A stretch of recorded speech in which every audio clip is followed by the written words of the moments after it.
glorious God, marvelous God, the King of kings and the Lord of lords, the Alpha and the Omega. You our rock, you our fortress, you our maker, you our strength, you our healer, you our deliverer, you our blesser, you are the hope for the hopeless, you are the father for the fatherless, Ọlọ́run tó ń ṣe bàbá fáláìní bàbá. you are the helpers of the helpless, Olùrànlọ́wọ́ aláìní ìrànlọ́wọ́. you are the God Almighty Ọlọ́run alágbára. that do what no else can do. Tó ń ṣe ohun ribiribi tẹ́nìkan ò lè ṣe. This morning Lówùúrọ̀ yìí, we come into your presence, a tọ̀ yín wá níwájú yín lónìí. we come to your holy altar, A wá síbi pẹpẹ mímọ́ we yín. bow down Ọlọ́run a bọ̀wọ̀. before the holy heavens, A bọ̀wọ̀ níwájú ọ̀run we mímọ́. declare your lordship Ọlọ́run a júbà. upon this sanctuary A ní kẹ́ ẹ jọba ní ìpéjọpọ̀ and yìí. upon our lives. Àti lórí ayé wa. We declare that you are A God, jẹ́wọ́ pé ẹ̀yin ni Ọlọ́run you are wa. the creator of our destiny, Ọlọ́run tó ní ìṣẹ̀dá you wa. are all in all to Ohun us, gbogbo nínú ohun gbogbo fún wa. you are the God of our life, Ọlọ́run ayé wa. you are the God that has final say Ọlọ́run tó ní àṣẹ into our life, nípa ti ayé wa. you are our helper, Ẹ̀yin ni olùrànlọ́wọ́ wa. you are our provider, Ẹ̀yin ni olùpèsè fún wa. you are our shepherd, Ẹ̀yin ni olùṣọ́ you àgùntàn are wa. our defender, Ẹ̀yin ni Ọlọ́run tó pa wá mọ́. you are all in all to Ẹ̀yin us. ni ohun gbogbo nínú ohun gbogbo fún wa. My Father, Ọlọ́run wa. I bow down before your holy altar this morning. A bọ̀wọ̀ níwájú pẹpẹ mímọ́ I bow yín. down my head before your holy A heavens. bọ̀wọ̀ a gbé orí wa sílẹ̀ I síwájú yín. surrender myself to your lordship. A jọ̀wọ́ ohun gbogbo fún Ọlọ́run tó I fi jù yín. reduce myself before you, Mo rẹra mi sílẹ̀ níwájú that you yín. might increase upon my Kí èyí lè life, di gbígbé ganú ayé mi. that your spirit Nípa ẹ̀mí yín. might reign supreme Ọlọ́run jọba in this sanctuary. nínú ìpéjọpọ̀ tòní. This is your Zion. Ọlọ́run wà pẹ̀lú ìkànnì This is your ìdíjú holy rẹ̀. place. Ẹ wà níbi mímọ́ This is yìí. your sanctuary. Ọlọ́run wà níbi pẹpẹ mímọ́ I give yìí. you praise A fi òyìn fún yín. that you are honest answer our Torí prayer. ẹ máa ń gbàdúrà wa ní gbogbo I ìgbà. bless your holy A fi name ìbùkún fún orúkọ that mímọ́ you are yín. honest answer our prayer. Torí ẹ máa ń gbàdúrà wa ní This gbogbo ìgbà. morning, my Lord, Lóru wọ̀nyí. Answer all our prayers in Gbọ́ the name gbogbo of ìbẹ̀ àti Jesus. àdúrà wa Touch us lónìí. with a fresh anointing. Ọlọ́run fi àmì òróró tún fún wa. Incubate us with your power Ọlọ́run fi ààbò yíbò wá. Let your name be glorified. Gbogbo tí ó lè jẹ́ ti upon your sons and Ní daughters. orí àwọn ikọ̀ àti àwọn Let your name be lifted up Ọlọ́run bí a ṣe gbójú by wa the sókè power sí. in the name of Nípa Jesus. agbára tí bẹ́ẹ̀ rẹ̀ jẹ́ Jésù Kristi. My Father. Bàbá mi. You are the untable changer. Ọlọ́run tí kò yí padà. You are the same God that remains the same forevermore. Ọlọ́run tó wà títí ayé The títí Bible láéláé. says Bíbélì wípé. you are the same yesterday, Ẹ̀yin ni ìkan náà you are the lánàá. same today, Ìkan náà lónìí. and you are the same forevermore. Títí ayé rẹ̀ I speak this morning. Apàṣẹ àgbàdúrà lọ́sàn-án Everything lónìí. that be killed, Ohunkóhun. everything that be lost, Ohunkóhun tí a ti sọnù. everything that be silent Ohunkóhun tí a ti in the dákẹ́. life of your Nínú son, ayé àwọn ọmọ in the rẹ̀. life of your Nínú ayé daughters, àwọn ọmọ rẹ̀ that they lọ́kùnrin need to lóbìnrin. arise into their divine Jẹ́ purpose. kí ìwà láàyè yín Let kó it come jọba alive this morning. nínú wọn lónìí. Let it come alive this morning. Jẹ́ kó wá sí àyè Let it come lónìí. alive this morning. Jẹ́ kó wá sí àyè Let it come lónìí. alive this morning. Jẹ́ kó wá sí àyè Oh, lónìí. my Father, Ọlọ́run bàbá let mi. the fresh fire Ọlọ́run of your anointing, iná tún ti the ẹ̀sìn fresh náà, fire ti ìfàmìíràn of your tún, power, agbára the fresh yìí, fire anointing of your glory, ògo let it yìí, rest upon this jẹ́ kó sanctuary jọba kó kú by wà the ní power ìpéjọpọ̀ in the yìí. name of Nípa Jesus. agbára tí bẹ ní orúkọ Incubate Jésù. us. Ọlọ́run Incubate bá us bàbà lórí with wa. holy Pẹ̀lú fire, agbára with náà holy mímọ́. fire, Pẹ̀lú agbára with náà holy mímọ́. fire, Pẹ̀lú with holy agbára náà fire mímọ́. in the name of Lórúkọ Jesus. Jésù Kristi. The Bible declares Bíbélì sọ. you will never share your glory with any man. O ní pín ògo rẹ pẹ̀lú ẹnikẹ́ni. My Father, Bàbá mi. my Lord, Ọlọ́run mi. in this sanctuary, Ní ìpéjọpọ̀ yìí lónìí. in our life, Nínú ayé wa. upon your sons and children, Fàdá nípa àwọn ọkọ̀ àti Please. iṣẹ́ àtàwọn ọmọ rẹ. please Jọ̀wọ́. don't share your glory Má ṣe pín ògo rẹ with anybody. pẹ̀lú ẹnikẹ́ni. Use today's service Ọlọ́run fi ìpéjọpọ̀ ẹ̀sìn tòní. to mock our mockers Láti fi yẹ̀yẹ́ àwọn tó kẹ́gàn in wa. the name of Jesus. Lórúkọ Jésù Kristi. Any tongues ahọ́nkáhọ́n that be querying your children, tó ti ń béèrè that be that be querying them, tó ti ń béèrè tó that ti be saying to them, tó ti ń yọ fún where àwọn is ọmọ your rẹ̀ God? tó níbo lọ́lọ́run yín My wá. Father, in Bàbá today's mi service, lónìí ní péjọpọ̀ ẹ̀sìn let ní. heaven be open Jẹ́ kí ọ̀run kó ṣí upon your sons and daughters, lórí àwọn ọmọ rẹ and lọ́kùnrin let all lóbìnrin. the mockers of your Jẹ́ kí children gbogbo àwọn tó kọ́gbọ̀n be àwọn ọmọ mocked rẹ. tonight by Ọlọ́run kẹ́gàn wọn lónìí nípa iná. mock their mockers, Ọlọ́run kẹ́gàn àwọn tó mock their kẹ́gàn wá. mockers, Kẹ́gàn àwọn tó mock their kẹ́gàn wá. mockers, Kẹ́gàn àwọn tó kẹ́gàn answer wá. their prayers Dáhùn wá, by the dáhùn power àdúrà in the náà. name of Nípa Jesus. agbára tí bẹ́ẹ̀ Meet náà them jẹ́ at the Jésù. point of their need Ọlọ́run jẹ́ by the power in the Jesus Christ. Glorify your name in this holy altar today. Glorify your name upon this sanctuary in the name of Lórúkọ Jesus. Jésù Kristi. I thank you Adúpẹ́ lọ́wọ́ yín bàbá. that you are always answer our Torí ẹ prayers. má gbàdúrà wá ní gbogbo ìgbà. I thank you for putting an hand to the rain Mo dúpẹ́ tí ẹ fi ìdádúró sí by the òkú voice yìí. of my mouth. Nípa ọ̀rọ̀ ẹnu Glory and ìrújú honor rẹ. belong to your name. Ògo ọlá àti ìyìn forúkọ Glory yín. and honor belong to your Ògo name. ọlá àti ìyìn forúkọ I yín. give you all the glory. Ọlọ́run á fi gbogbo ògo I fún give you all yín. the honor. A fi ọpẹ́ My ọlá fún Father, yín. Bàbá mi. As you have stopped the rain now, Dúpẹ́ ṣe dáwọ́ let dúró every lónìí. battles, Ọlọ́run every hindrances, gbogbo ìdíwọ́. every limitation, Gbogbo every ìfàsẹ́yìn. stagnation Gbogbo agbára of your òkùnkùn. sons and daughters Lórí ayé àwọn ọkọ̀ in this ọmọ rẹ sanctuary níjọ́sìn tòní. come to an end. Ọlọ́run jẹ́ kó dópin. In the name of Lórúkọ Jesus. Jésù Kristi. Open book of remembrance Tí ìwé ìrántí kàn wọ́n. concerning their Kàn life nípa ti ayé and wọn. touch them Fún àkókò at the point of their need. Fọwọ́ kàn wá nípe ìdí Answer wa. their prayers Dáhùn àdúrà wa. and the point of their need. Nípa agbára wa. Do Dáhùn. something great. Ṣòwò ọ̀túnú ayé Do wa. something new. Ṣòwò agbára Do ọ̀tún. something powerful. Ṣòwò tó Do lágbára. something wonderful Ọlọ́run ṣe in this àyánu. sanctuary Níbi ìpéjọpọ̀ tòní. this morning. Lówùrọ̀ yìí. In the name of Jesus. Lórúkọ Jésù We Kristi. give all the glory. Ọlọ́run á fi gbogbo ògo We fún give yín. all the honor. A fi ọlá fún We yín. give all the A honor. fi ọlá fún We yín. honor your name. A fi àbọ̀ forúkọ And we yín. declare A sì pàṣẹ. you our God. Ọlọ́run In the wa. name of the Father, Lórúkọ Ọlọ́run bàbá. in the name of the Son, Lórúkọ Ọlọ́run ọmọ. and God, Holy Spirit, I pray. Lórúkọ Ọlọ́run ẹ̀mí mọ́ la gbàdúrà. Amen. Àmín. Let the living say Jẹ́ kí hallelujah. alààyè kó ní hallelujah. Let the living say Jẹ́ kí hallelujah. alààyè ènìyàn kí I want hallelujah. to hear a sound of Mo fẹ́ hallelujah. gbọ́ ohùn hallelujah. Hallelujah that is not sick. Hallelujah tí kò ṣàìsàn. Hallelujah from the bottom of your heart. Hallelujah láti inú ọkàn yín wá. Can I hear the living shout Ẹ jẹ́ kí hallelujah? alààyè kó kí hallelujah. Can I hear the blessings Ẹ jẹ́ shout kí hallelujah? àbùkù kó kí hallelujah. I want you to shout Mo fẹ́ hallelujah. kẹ́ kí hallelujah yìí. Give glory to the King of Ẹ fi Kings. ògo fún ọba àwọn ọba. Give glory to the Lord of Ẹ fi Lords. ògo fún Ọlọ́run àwọn Give glory to the one that Ẹ is. fi ògo fún Ọlọ́run tó wo Give glory to the one that he was. ògo fún Give Ọlọ́run. glory to the one that lives Ẹ fi forevermore. ògo fún Give him the Ọlọ́run glory. tó wà títí ayérayé. We give you the glory. Ògo. Lord, we give your name the glory. Ọlọ́run á fi ògo fún We give you all the orúkọ yín. glory. Á fi ògo We fún give all orúkọ the yín. glory. Á fi ògo We fún give orúkọ you all yín. the honor. Á fi ọlá We give you fún all the yín. praises. Á fi ìyìn We fún yín. worship you. A júbà And we yín. adore A you. sì júbà yín. In Jesus' name we are A bọ̀wọ̀ fún yín praying. lórúkọ Jésù Kristi. Can I hear the sound of the blessing in this Ẹ jẹ́ house? kí n gbọ́ ohùn alábùkún fún nínú ìjọsìn tòní. Let me hear the sound of the blessing in this Jẹ́ kí n gbọ́ house. ohùn alábùkún fún nínú You are ìjọsìn tòní. blessed and you are blessed Ọlọ́run indeed. sì bùkún fún yín àti bùkún fún In yín the name lóòótọ́ of Jesus. lódodo. Lórúkọ Jésù. God bless you. Ọlọ́run kó bùkún fún yín. God bless you. Ọlọ́run kó bùkún fún You yín. can have your seat. Ẹ jẹ́ ká jókòó.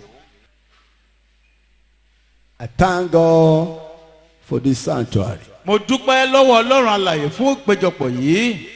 I give all the glory, Mo fi gbogbo ògo, all the honor gbogbo ọlá to the maker, fún Ọlọ́run tó dá wa. the creator Ọlọ́run tó dá wa. of our life, Tó dá ayé wa. to the founder Fún bàbá of this sanctuary. tó jẹ́ bàbá fún wa nínú ìpéjọpọ̀ yìí. I pray for the rain to stop. Mo gbàdúrà pé kí òjò yìí kó dáwọ́ dúró. God honor that word. Ọlọ́run sì bọ̀wọ̀ fún ọ̀rọ̀ I rẹ̀. give all the Mo glory. sì dá gbogbo ògo padà. I give all the Mo fi honor. gbogbo ọlá. I give all the adoration Gbogbo ìyìn júbà unto him fún Ọlọ́run. in the name of Lórúkọ Jesus. Jésù Kristi. This is a sign. Àmì rèé. That should be a sign to you Àmì ló sì jẹ́ fún that ìwọ any pàpà. prayer you are going to Pé pray here àdúrà today, káàdúrà tó bá gbà ń bí lónìí. God will answer it. Ọlọ́run yóò fàṣẹ sí. whatever anything has picked to your day this Ohunkóhun tí morning, n bá sì sọ fún kádàrá àti òkú shall àti come to àyànmọ́ pass. rẹ yóò sì wá sí ìmúṣẹ. in the name of Lórúkọ Jesus, Jésù it Kristi shall come to pass. yóò wá sí ìmúṣẹ. The God Almighty Ọlọ́run alágbára that heard the voice of tó Elijah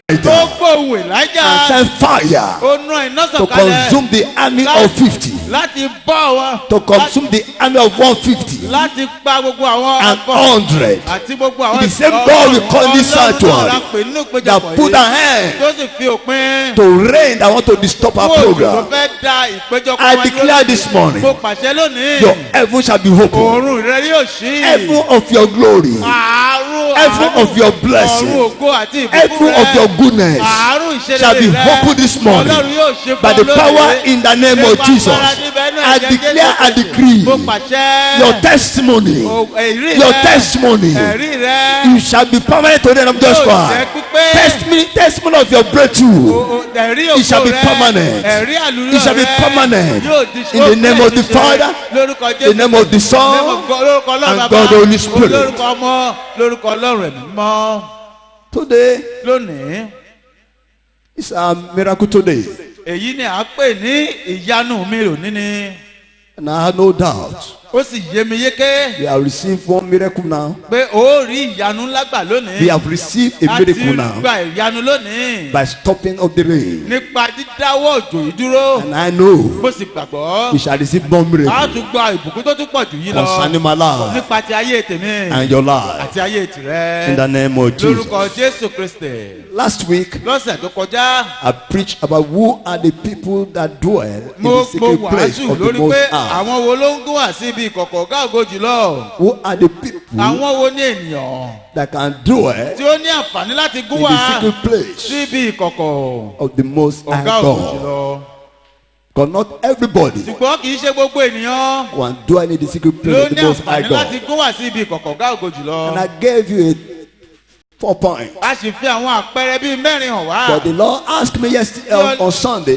tí Ọlọ́run sọ fún mi ní To ọ̀sẹ̀ add tó one kọjá to it. pé kí tí wàá fi ọ̀kan sí lónìí which I will do this morning. èyí ni ó ṣe lówùrọ̀ yìí Who are the people àwọn wo ni àwọn ènìyàn that can dwell tí ó lè gún wá in the secret sí place ibi ìkọ̀kọ̀ of the Most High? ọ̀gá ògo jùlọ. Number 1, I said last week, àkọ́kọ́ aṣọ lọ́sẹ̀ tó kọjá is the upright in heart. àwọn tó dúró ṣinṣin nínú Olúwa Upright in àwọn heart. tó dúró ṣinṣin nínú Olúwa Number 2, ẹ̀kejì the trustworthy. àwọn tí ó ṣe gbẹ́kẹ̀lé tó ṣe People fọkàn that tán they are not deceivers. àwọn tí kìí ṣe atọ́nijẹ́ ènìyàn They can dwell wọ́n lè gún wá in the presence of the Most High. níbi ìwà láàyè Number Olódùmarè. 3, ìkẹta those who worship God àwọn tó ń yin Ọlọ́run in spirit nínú ẹ̀mí and in àti truth, nínú òdodo they shall òtítọ́ dwell yóò gún wá in the secret place of the níbi Most ìkọ̀kọ̀ High. ọ̀gá ògo jùlọ. Number 4, ẹ̀kẹrin the righteous. àwọn olódodo People that give their life to àwọn tó Christ fi ayé wọn jì fún Jésù shall Kristi dwell wọn ò gún wá in the secret place of the Most níbi High. ìkọ̀kọ̀ ọ̀gá ògo jùlọ. The last one the Lord asked me to add to tí it Ọlọ́run ní ká fi kún un lónìí is the God chasers. God chasers. àwọn tó ń tẹ̀lé Ọlọ́run God àwọn chasers. tó ń lépa Ọlọ́run People that pursue àwọn tó God. ń lépa Ọlọ́run People that follow àwọn tó God. ń tẹ̀lé Ọlọ́run lẹ́yìn All their pẹ̀lú being. gbogbo ọkàn àti ọkàn God wọn Jesus. àwọn tó ń lépa Ọlọ́run. I pray this morning. mo gbàdúrà lónìí This topic will change your life. ẹ̀kọ́ yìí yóò yí ayé rẹ padà pray this rere. morning. mo sì gbàdúrà Every word you are going to hear this gbogbo morning ọ̀rọ̀ tí ó gbọ́n bí shall lónìí not condemn kò you, ní dá ọ lẹ́bi but shall lift you wọn yóò up. gbé ọ sókè It shall turn you yóò tún around. ayé rẹ ṣe Shall change your yóò yí situation. òkò rẹ padà In the name of lórúkọ Jesus. Jésù Kristi. God chasers. àwọn tó ń lépa Ọlọ́run ní rere God chasers. àwọn tó ń lépa Ọlọ́run ní rere God chasers are God followers. àwọn tó ń tẹ̀lé Ọlọ́run là ń pè ní àwọn tó ń lépa They Ọlọ́run follow God with all their wọ́n hearts, tẹ̀lé Ọlọ́run pẹ̀lú gbogbo ọ̀nà rẹ̀ pẹ̀lú With gbogbo all ọkàn their wọn being, pẹ̀lú gbogbo ìyè wọn with all their pẹ̀lú strength, gbogbo ipá with wọn all they pẹ̀lú have. gbogbo ohun tí wọ́n ní They are ready to serve wọ́n God ṣetán láti sin Ọlọ́run in dry season ní ìgbà ẹ̀rùn and in rainy àti season. ní ìgbà òjò God chasers àwọn tó ń lépa Ọlọ́run are God pursuers. àti àwọn tó ń tẹ̀lé Ọlọ́run They live for God alone. wọ́n máa ń dẹ pa wọn lé Ọlọ́run nìkan They live for God alone. wọ́n máa ń gbẹ́kẹ̀ wọn lé Ọlọ́run ní gbogbo ohun ìṣe wọn And they are ready wọ́n sì ṣetán to die for Him. láti kú fún un God Jesus. àwọn tó ń lépa They ọlọ́run will dwell wọn ò gún wa in the secret place of the Most níbi High. ìkọ̀kọ̀ ọ̀gá ògo jùlọ. God Jesus. àwọn tó ń lépa ọlọ́run Will dwell wọn ò gún wa in the secret place of the Most High níbi God. ìkọ̀kọ̀ ọ̀gá ògo jùlọ. When you begin to pursue tó God bá ṣetán tó pinnu láti máa lépa with ọlọ́run all your pẹ̀lú strength, gbogbo ipá rẹ with all your pẹ̀lú ability, gbogbo ìsà rẹ my brothers and sisters, arákùnrin arábìnrin mi I promise mo you, ṣe ìlérí fún ọ you will dwell ó gún wa in the secret place of the Most High. ọ̀gá ògo jùlọ. When all your being nígbà tí gbogbo ipá desire rẹ more of Him tó lépa day ọlọ́run and tí night, ọkọ̀ rẹ pòǹgbà ọlọ́run lóru àti God will lówùrọ̀ manifest Himself to ọlọ́run yóò you. fi títóbi jẹ hàn nínú God ayé rẹ Jesus. àwọn tó ń lépa The book ọlọ́run of Romans 14, ìwé róòmù orí 7 to kẹrìnlá 8. ìkeje Say, for none of us live for himself. No man died to himself. For whether we live unto the Lord. And whether we die unto the Lord. Whether we live, therefore, or die, we are the Lord. nítorí kò sí ẹnìkan nínú wa tí ó Whether wà we láàyè live. fún ara wa Go ahead. kò sì sí ẹni tí ó kú fún ara rẹ̀ nítorí bí a bá wà láàyè a wà láàyè fún olúwa bí a bá sì kú àwa kú fún olúwa nítorí náà bí a wà láàyè tàbí bí a kú ni tí olúwa lè àwa ṣe.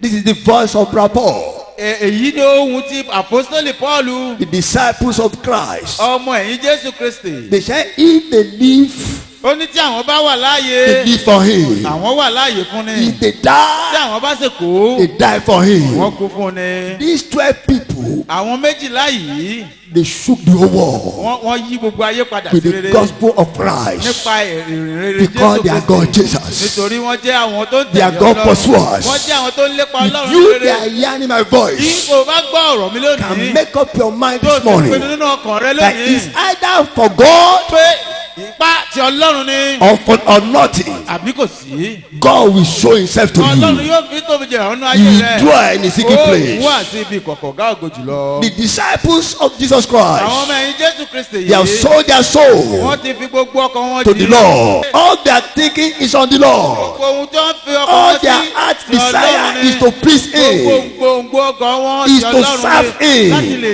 sìn is to seek láti lè Him, wá ojú is to see rẹ̀ Him, láti lè wá ojú is to worship Him. láti lè júbà rẹ̀.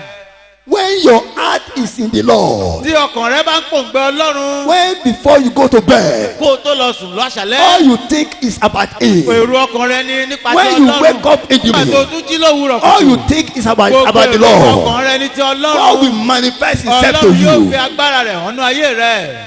It's unfortunate. ó ṣe wá láàánú púpọ̀ Many people that come, they say Christian, ọ̀pọ̀lọpọ̀ ló pẹ́ra wọn ní kìrìsìtẹ́nì lóde òní. they sleep with their business, wọ́n máa sùn businesses, nípa òkòwò they wọn wake up with their businesses, wọ́n máa ṣe nípa òkòwò and at the wọn same time, nígbà kan náà they want to see the wọ́n sì manifestation fẹ́ rí ìfarahàn of God's Ọlọ́run power, agbára Ọlọ́run of God's authority. àti àṣẹ They want to Ọlọ́run dwell wọ́n fẹ́ gún wa in the secret place of the Most ibi ìkọ̀kọ̀ High. ọ̀gá ògo jùlọ It does not work like ó that. ṣeé ṣe.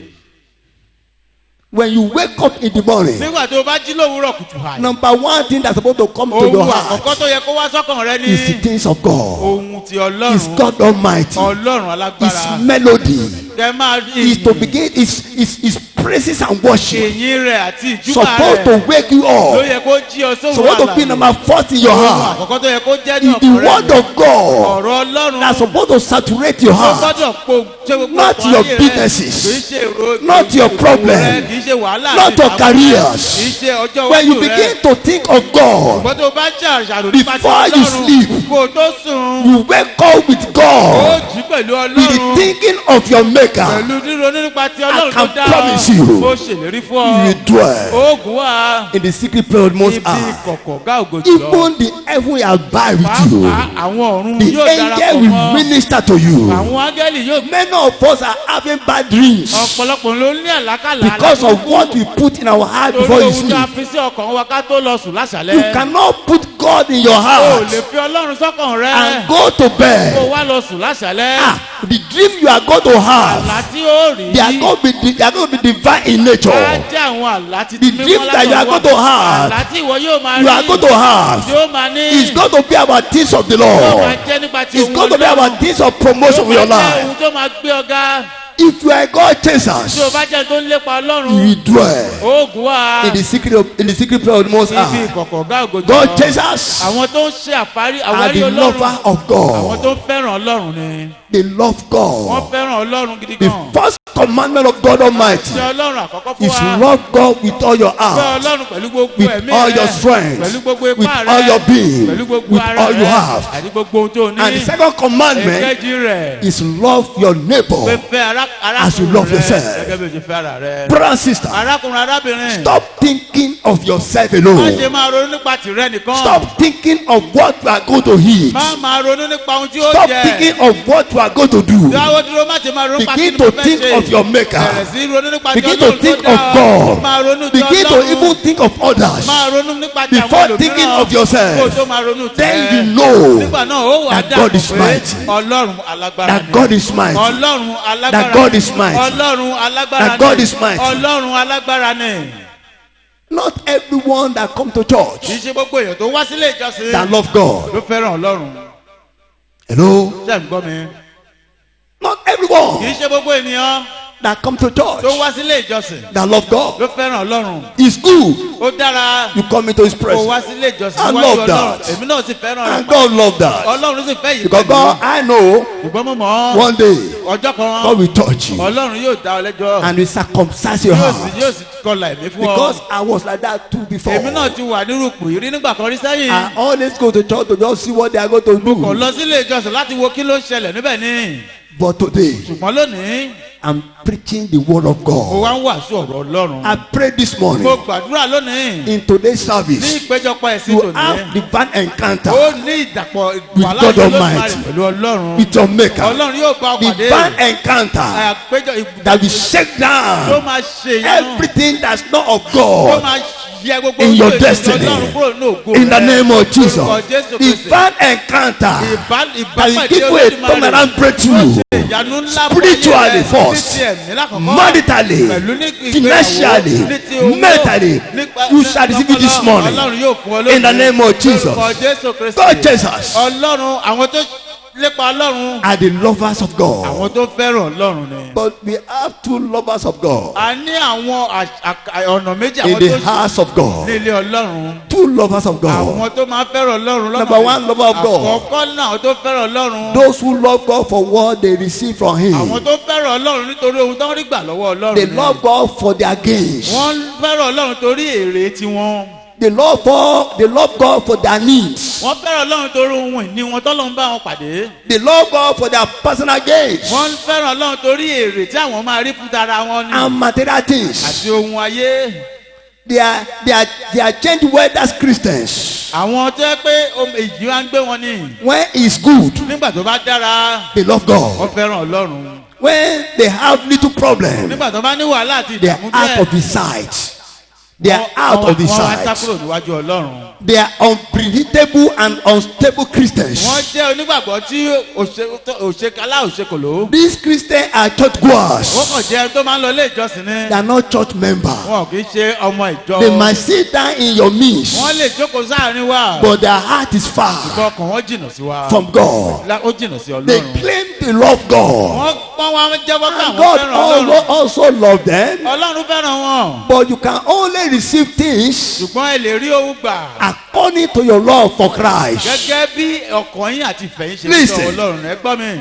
To my little time in the work of God, Pẹ̀lú ọdún díẹ̀ tí mo ti lò nínú even in iṣẹ́ this sanctuary, pàápàá jẹ́ nínú ilé I've ìjọsìn. seen people fly in blessings, Mo rí àwọn ènìyàn tó ń and I gòkè see nínú people ìbùkún. struggling Mo sì tún rí àwọn mìíràn to get this tó ń apple. tiraka láti You know rí why? ìyanu. Torí kí The ni love of their heart for God. ó já sí torí ìfẹ́ Look ọkàn at my wọn sí face. Ọlọ́run. Ẹ wojú mi. You can manipulate pastor. Ẹ lè yí àyídáyídà fún You can pásítọ̀. deceive man. Ẹ lè tán ènìyàn. You can deceive pastor. Ẹ lè tán olùṣọ́ àgùntàn. But you cannot deceive Ẹ God. lè tán Ọlọ́run. I may not know your heart, Èmi lè má mọ ọkàn rẹ̀. but your maker know your Ọlọ́run heart. tó dá ó mọ ọkàn rẹ̀. He know who you Ó are. mọ ẹni tí wọ́n jẹ́. He know who you love him Ó mọ ohun tí o jẹ́. with all their heart. Pẹ̀lú gbogbo ọkàn rẹ̀. They see God and serve God, àwọn tó ń lépa ọlọ́run tó ṣe ń sin ọlọ́run. because of what they want from him. torí ohun tó fẹ́ gbà lọ́wọ́ rẹ̀ ni. They seek and serve their wants. wọ́n máa ń tẹ̀lé ọlọ́run Not torí èyí God. tó fẹ́ kò ṣe torí pé They seek for ọlọ́run. God's hand, wọ́n máa ń wo ọwọ́ ọlọ́run. not God's face. wọ́n wo ojú ọlọ́run. Hello? ṣé ń gbọ́ mi. People that love God with their heart, àwọn tó fẹ́ràn ọlọ́run pẹ̀lú they gbogbo seek ọkàn wọn. the face of God, wọ́n máa ń wá ojú rẹ̀ ní. not the hand of iṣẹ́ God. ọwọ́ rẹ̀.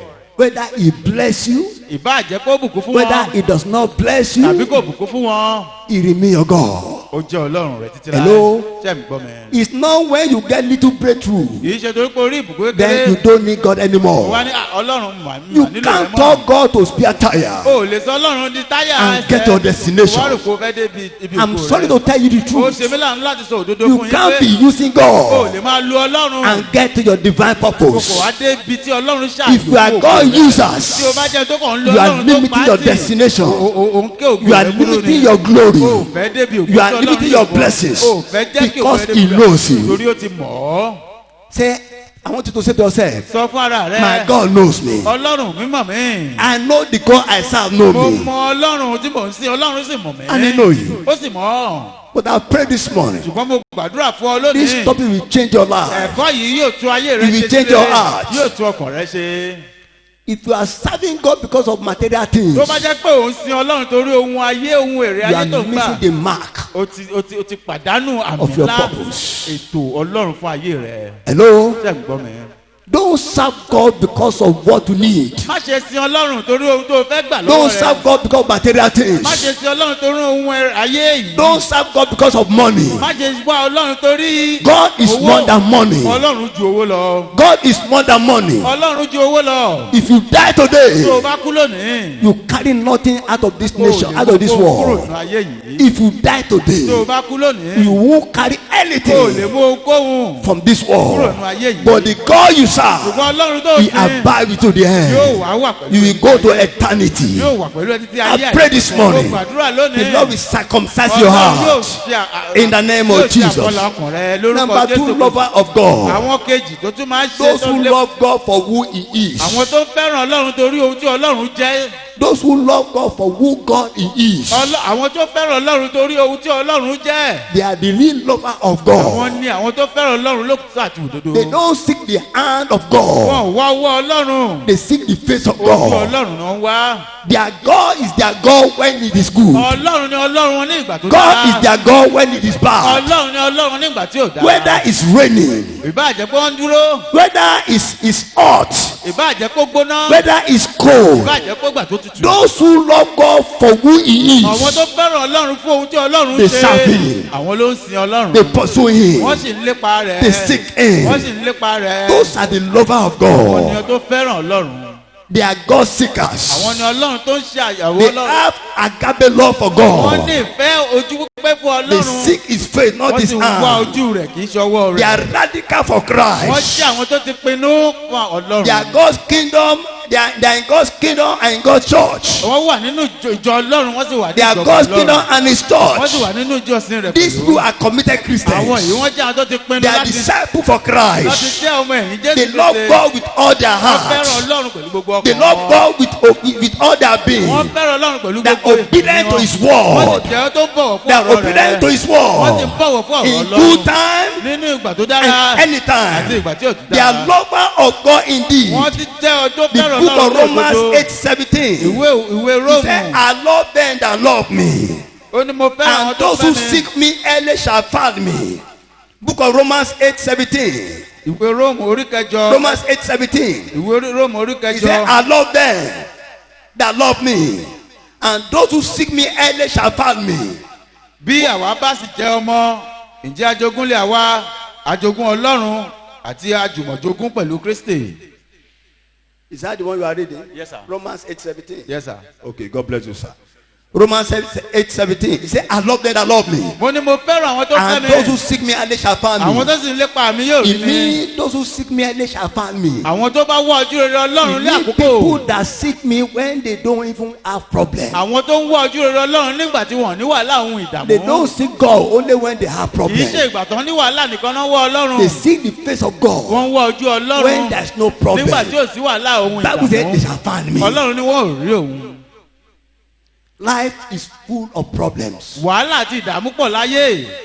Challenges will come. wàhálà ohun ìdààmú. Challenges will òkè go. ìṣòro ó wà á yóò For tún lọ. people that love God, ṣùgbọ́n àwọn tó fẹ́ràn they ọlọ́run. don't wait for problem to come wọn kì í dúró de ìgbà ìdààmú before they òun. serve wọ́n tó Him. bẹ̀rẹ̀ sí sí So by the ọlọ́run. time problem comes, ìgbà tí wàhálà that àti one ìdààmú become bá a dé. stepping stone wàhálà wa jẹ́ for, àkúta. for their yóò life mú wọn gòkè. to the mountain top débi òkè of their òkè. destiny. débi ògo wọn. If you are serving God because of problems, tí o bá ń sin ọlọ́run torí wàhálà ohun when He ìdààmú. remove that problem, nígbà tí ọlọ́run bá mú wàhálà ohun ìdààmú yìí kúrò. you say, Baba. ó ti sọ ọlọ́run ó dìgbà kan. So when prayer come tí again, wàhálà bá tún padà wá. I'm going to mo church. tún lọ sílé ìjọsìn.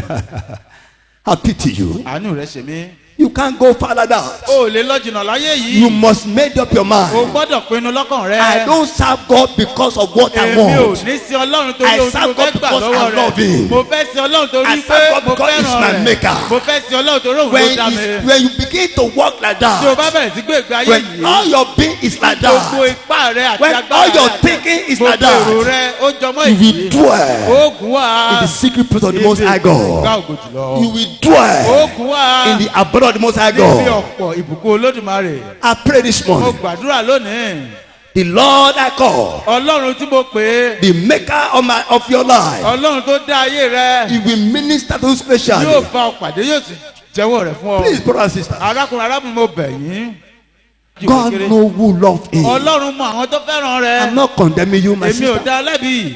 I'm not condemning my brothers. mi ò dá ọ I'm lẹ́bi just speaking arákùnrin. to you to make up ṣùgbọ́n your mo kàn ń mind bá ọ sọ̀rọ̀ kó o lè to pinnu serve lọ́kàn God for rẹ. who He is. láti lè sin ọlọ́run To gẹ́gẹ́ become bí a ọlọ́run God ṣe- chasers. torí ọlọ́run fẹ́ràn àwọn tó ń tẹ̀lé. Rain never stop those who are God chasers. ọlọ́run kò sóhun tó ń dá àwọn ọlọ́run tó ń sin ọlọ́run dúró. Hot weather never stop them. òjò àti ìgbà gbóná kì í dá Cold àwọn. weather never stop them. ìgbà tútù kò kí dá àwọn tó ń lépa ọlọ́run dúró. Snow cannot stop them. yìnyín kì í dá àwọn tó ń lépa ọlọ́run They will dúró. make sure that the house of wọ́n á God. pinnu wọ́n á sì délé They call ọlọ́run. God day by day. wọ́n fẹ́ràn ọlọ́run They lójoojúmọ́. seek His face day by day. wọ́n ń wá ojú rẹ̀ When your lójoojúmọ́. life become like that, nígbà tí ayé rẹ bá yí báyìí. you will dwell oògùn wà. in the secret place of the Most ibi High. ìkọ̀kọ̀ ọ̀gá ògo jùlọ. God will manifest Himself to ọlọ́run you. yóò máa fi títóbi agbára rẹ̀ hàn fún And ọ. I pray this mo morning. sì gbàdúrà lónìí. I pray this mo morning. gbàdúrà lónìí. Any area of your life ibikíbi inú ayé rẹ. that you yourself be acting as your own tí enemies. ìwọ́gọ́ ti ń gbàdúrà The Lord will látàwọn deliver ọkọ you. rẹ, ọlọ́run yóò tú ọ Because sílẹ̀. sometimes listen, ẹgbọ́n mi nígbà not náà everything we are facing, kì í ṣe gbogbo ohun tó ń dojú it kọ is witches and ló wizards. jẹ́ oṣó àti àjẹ́. Sometimes you are the witch and the wizard of your ìgbà own mìíràn life. ìwọ ni oṣó àti àjẹ́ tó ń dààmú Because ara of your rẹ. character. nítorí ìwà rẹ. Because of your thinking. nítorí èrò ọkàn rẹ. Because of your ways of nítorí life. ìgbé ayé rẹ.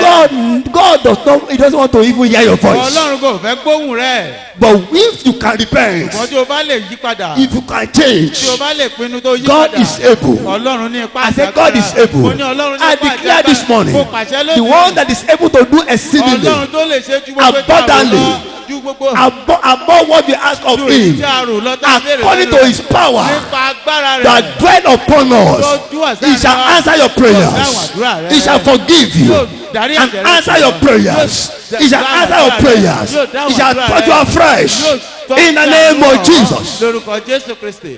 Now, nísinsìnyí that come to the end èyí wá sí òpin of those àwọn can dwell in the secret place of the tó Most kú wá High. síbi ìkọ̀kọ̀ ọ̀gá ògo The jùlọ. main topic of today ẹ̀kọ́ tòní is pàápàá who jùlọ. is the Most High. ta ni ọ̀gá ògo jùlọ yìí. Who is the Most High? ta ni ọ̀gá ògo jùlọ. Bible said those who dwell in the secret place of the Most High. bíbélì ní àwọn tó gún wá sí ibi ìkọ̀kọ̀ ọ̀gá ògo jùlọ. We have heard about those who can dwell in the secret place of àti the Most kọ́ wa High. nípa àwọn tó lè gún wá sí ibi ìkọ̀kọ̀ ọ̀gá ògo jùlọ. The upright in heart. àwọn tó dúró ṣinṣin nínú olúwa.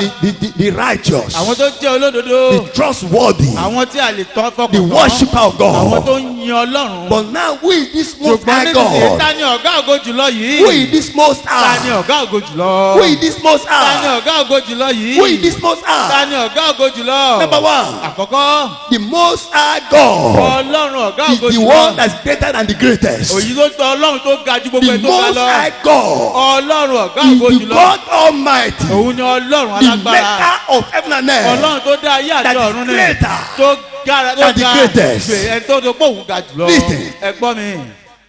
the most high God, ọ̀gá ògo jùlọ. the Almighty Father ọlọ́run bàbá wa ni. is greater than president of a nation. ó ju ààrẹ orílẹ̀-èdè lọ. Because nítorí president comes, ààrẹ wá president goes. ààrẹ mìíràn ti lọ.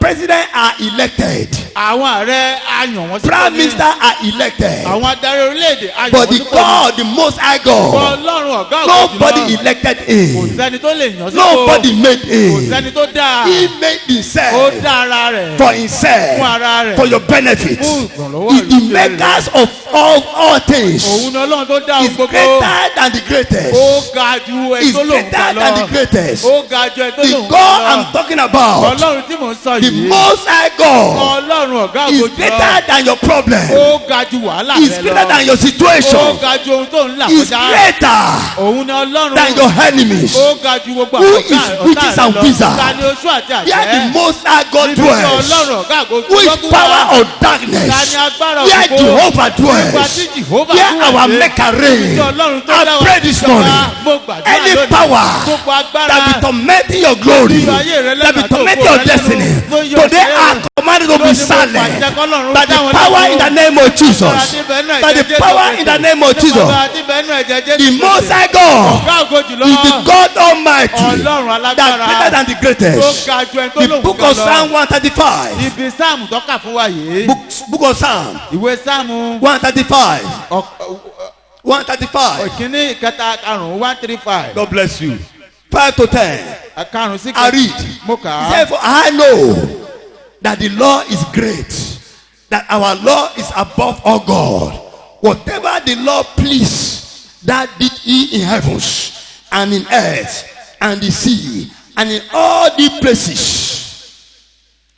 nítorí tí èmi mọ̀ pé olúwa tóbi àti pé olúwa ju gbogbo òrìṣà lọ ohunkóhun tí ó wu olúwa òun ní í ṣe lé ọ̀run àti ilé ayé lé òkun àti ní ọ̀gbun gbogbo.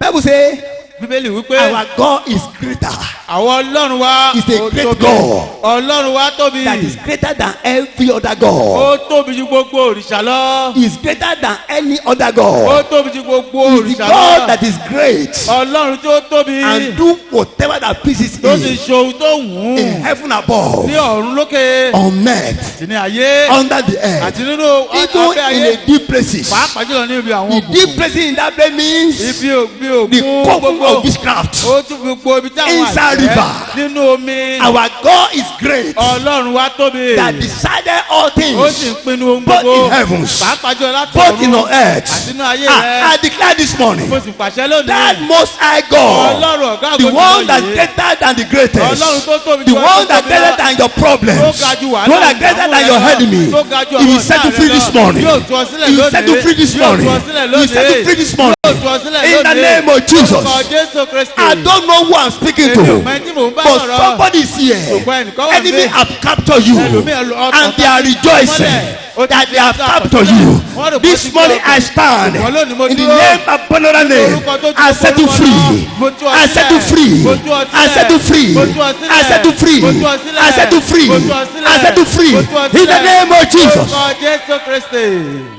The most high God ọ̀gá ògo jùlọ. is greater than any situation. ó ga ju wàhálà ohun ìdààmú àti No ògbóǹkò lọ. matter how great are your kò enemies, sí bí àwọn ọ̀tá rẹ ṣe the ga tó. most high God, ọ̀gá ògo jùlọ. the one I serve, ọlọ́run tí èmi the one you serve, ọlọ́run tí ìwọ the one ṣe. that hold this sanctuary ọlọ́run tó di péjọpọ̀ is imú. greater than your ó enemies. ga ju gbogbo ọ̀tá rẹ Is lọ. greater than your village ó leaders. ga ju ọba. Is greater than the enemy of your village. ó ga ju gbogbo Is ẹni tó wà greater ní than ìlú your rẹ lọ. situation. ó ga ju wàhálà ohun Is ìdààmú greater than rẹ lọ. sickness. ó ju àìsàn He's lọ. a God that is able Ọlọ́run tó ní ipá to do àti agbára exceedingly, láti ṣe ju abundantly, ju èyí tí a rò lọ. above what we think Ju èyí of, tí a lè rò lọ. according to his power Nípa agbára that rẹ̀. dwell upon our lives. wà láyé I wa. declare this morning, pàṣẹ lónìí. the power to reign and rule, Agbára láti you shall tún wà láti agbára to jọba. receive it, Gbà á. receive it, Gbà á. receive it, Gbà á. receive it. Gbà á. Power Agbára to be a head, láti di not orí. to be a tail. Má ṣe ní Agbára to ìlú. receive it, Gbà á. receive it now, Gbà á. receive it now, Gbà á. receive it Gbà now, á. receive it now. Gbà á. In the name of Jesus, Jésù Kristi. any power Agbára kágbára. that turn your night tó yí ayé rẹ padà. to battle, Gbé ogun. any power Agbára kágbára. that turn your dreams tó fi àlá to rẹ. frustration, Ṣe to battle and tó limitation, sọ de ogun àti today wàhálà. I silence them, Lónìí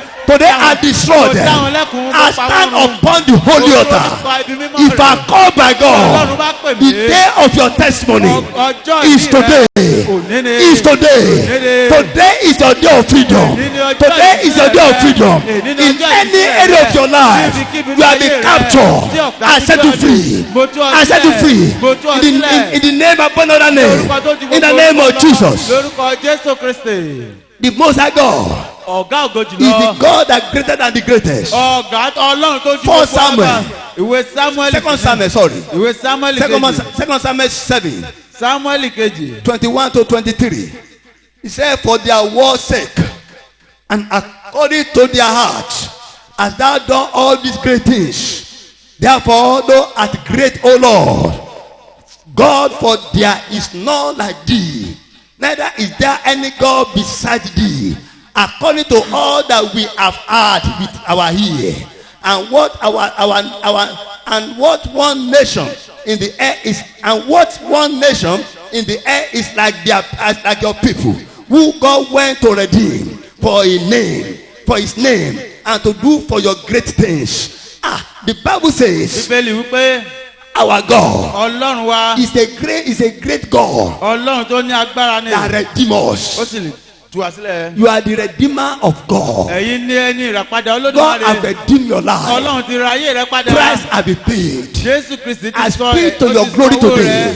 Mo pàṣẹ. I speak your days today. Mo pàṣẹ fún Your àyànmọ́ days shall be àti ògo redeemed. rẹ.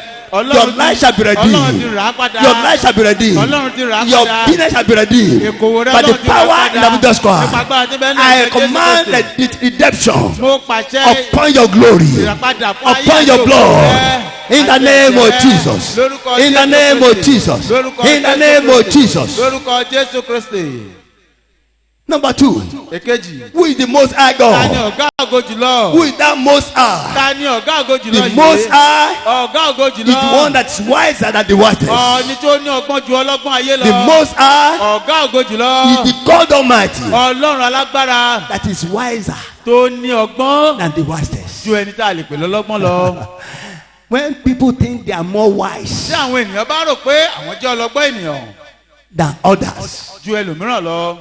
the God we are serving, Ọlọ́run tí àwa ń sìn. nobody can be wiser than Kò him. sí ẹni tó tún lè ní ọgbọ́n ju ọgbọ́n rẹ̀ lọ. He's a God that full of wisdom Ọlọ́run tó kún fún ọgbọ́n ni. and even give wisdom Ó tún lè fún ọ ní ọgbọ́n. for those who deserve it, Fún àwọn tó ó tọ́ sí. for those who ask for it. Fún àwọn tó béèrè rẹ̀. That's why I said in the book of James, Torí náà ló fi sọ nínú he ìwé said, if you lack wisdom, Jákọ́bù pé tí o bá ask me. nílò ọgbọ́n béèrè. that give you that partiality. Èwọ́n sì fún ọ. Because God we serve, Torí Ọlọ́run tí àwa ń the sìn. Most High God, Ọ̀gá ògo jùlọ ni. is full of Ó wisdom. kún fún ọgbọ́n ni. Is wiser than the Ó wisest.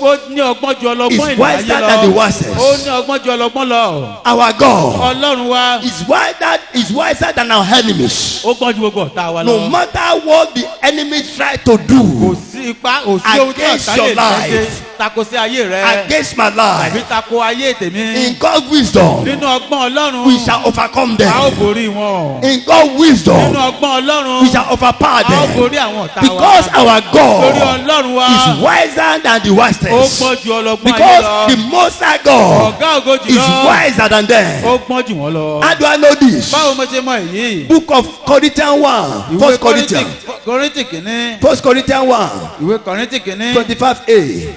He said, because the foolishness of God is wiser than man. The foolishness of God is wiser than man.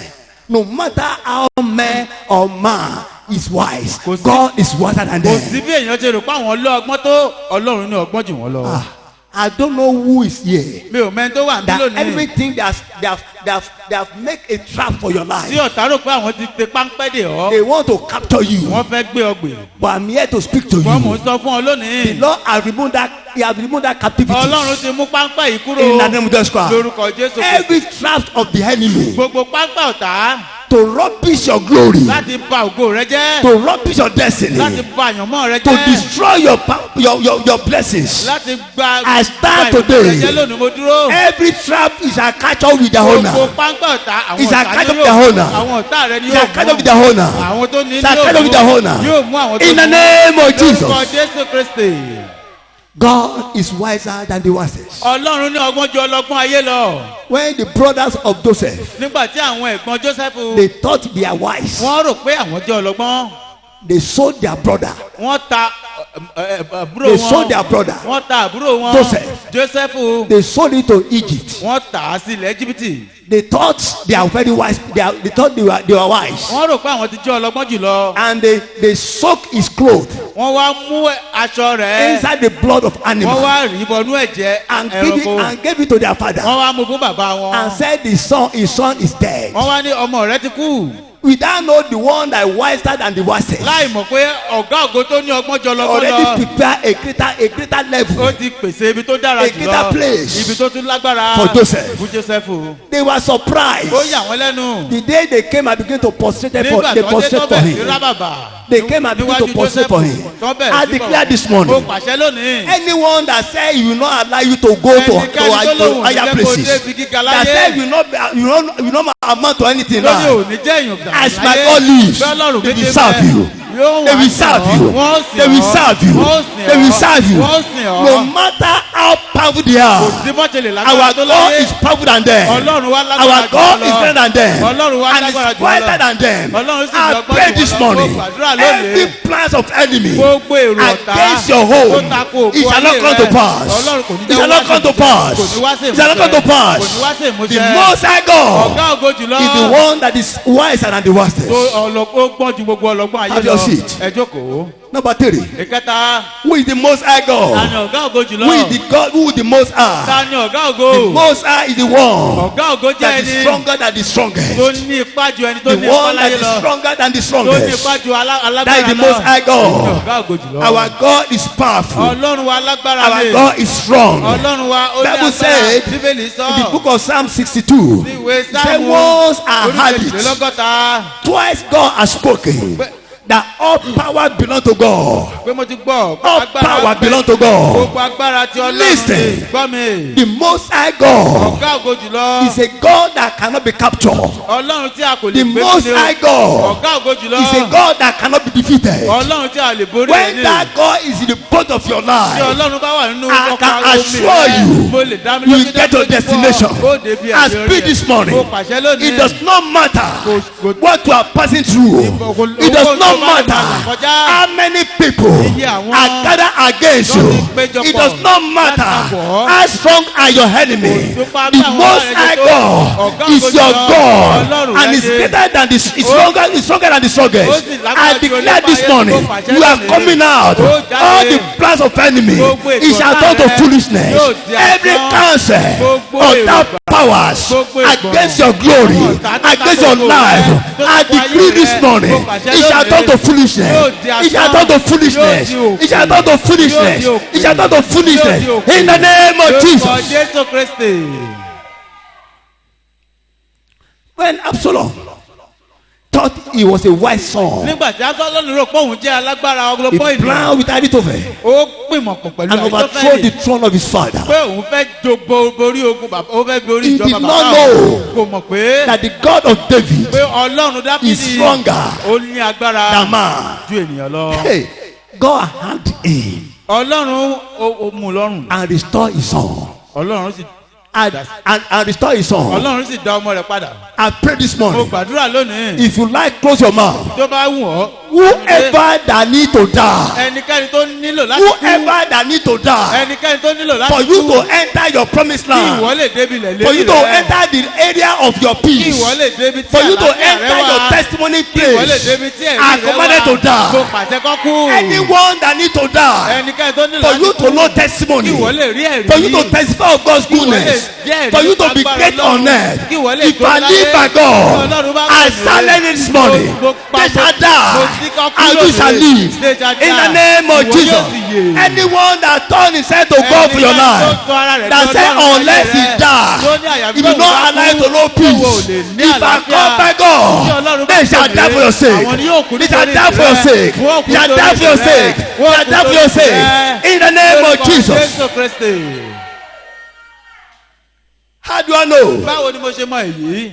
that the Most High God pé ọ̀gá ògo jùlọ. is stronger than the strongest? ó ní agbára ju alágbára First lọ. Corinthians 1. ìwé Kọ́ríńtì èkìní. 25b, and he said, and the weakness of God.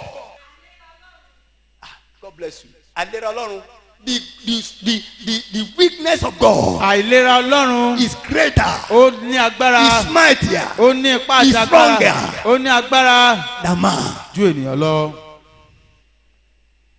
Hello? Have you ever seen strong people that rule the world? ẹ̀jẹ̀ ti rí àwọn tó ń There are a lot of people jọba. that rule the world. ọ̀pọ̀lọpọ̀ àwọn èèyàn ló ń ṣe àkóso They ìjọba believe they ayé are greater yìí. than the law of their nation. wọ́n wá rò pé àwọn ní agbára ju òfin They orílẹ̀-èdè believe they are lọ. stronger than anybody. wọ́n wá rò pé àwọn ní ipá ju ẹnikẹ́ni lọ. Anyone that try to go against them, ẹnikẹ́ni tó bá fẹ́ takò wọ́n. they lock them down wọ́n tì wọ́n mọ́lé ni. or kill them. tàbí kọ́ pa wọ́n. But most of them, where are they today? ṣùgbọ́n ọ̀pọ̀lọpọ̀ wọn ibo náà wà lónìí. Where are they? ibo náà wà. The one that is greater than the greatest. ẹni tó ní agbára The ju one that is alágbára stronger lọ. than the strongest. ẹni tó ní ipá ju The one that is ẹni tó ní wiser ipá than the lọ. wisest. ẹni tó ní ọgbọ́n ju I've ọlọ́gbọ́n silent lọ. them. ó ti dá wọn I've lẹ́kùn. silent them. ó ti dá wọn lẹ́kùn. And remember, mo rántí. that was the president of a nation ààrẹ orílẹ̀-èdè kan wà that nígbà kan said, rí. is Jesus Christ of his nation. pé òun ni Jésù Kristi orílẹ̀-èdè He òun. said, Jesus Christ of the world. pé òun ni Jésù Kristi ààrẹ But today is gone. wọn lónìí ó ti di ẹni. God cannot die. ọlọ́run ò lè kú. Nobody can kill kò God. sẹ́ni tó lè pa ọlọ́run. Nobody can kill kò God. sẹ́ni tó lè pa They ọlọ́run. use his own gun wọ́n mú To ìbọn kill rẹ̀ him. láti fi pa á.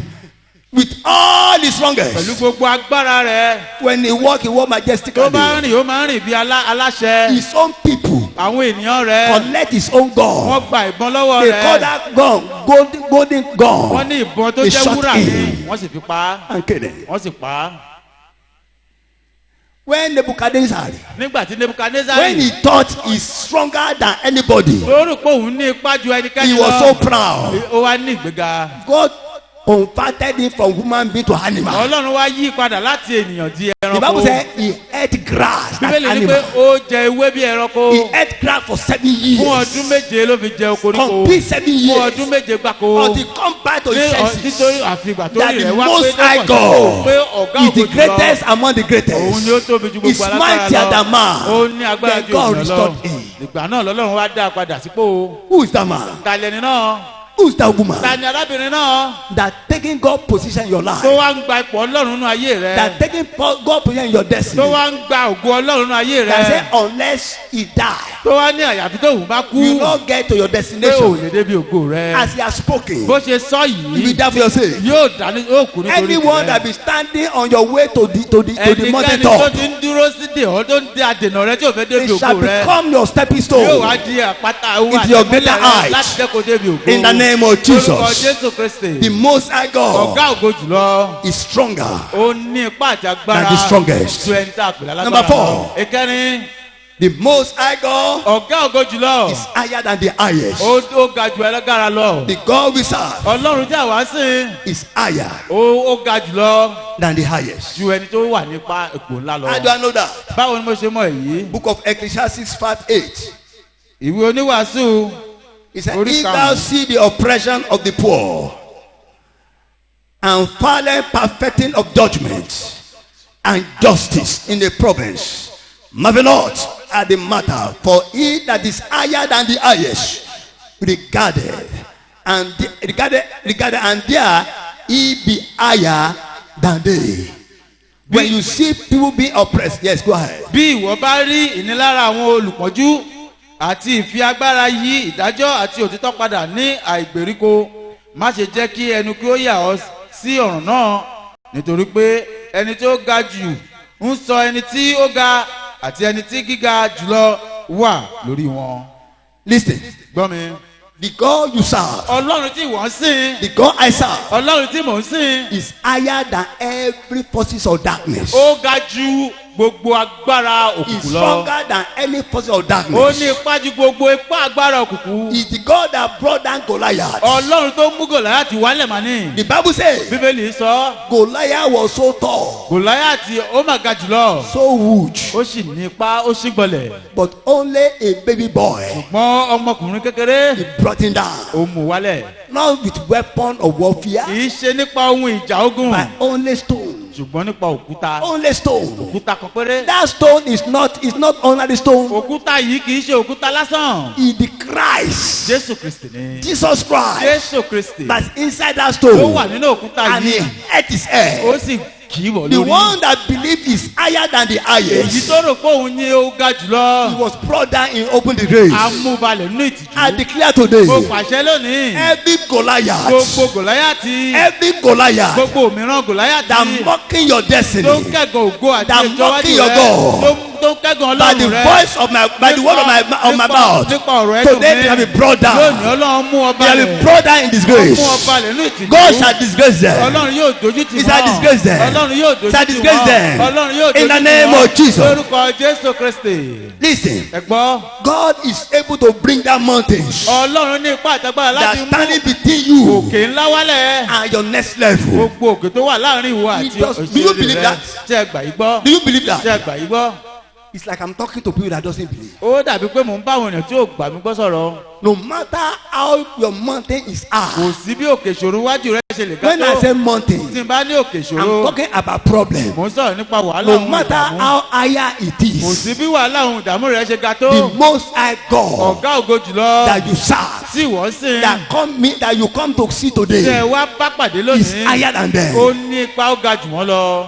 I want to speak to somebody. mo fẹ́ bá ẹnìkan sọ̀rọ̀.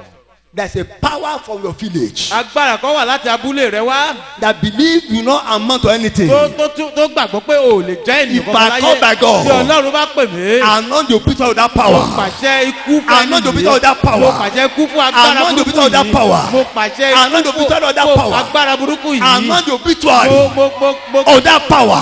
mo ṣe Of that ìfilọ̀. power. mo ṣe Of that ìfilọ̀ ikú power.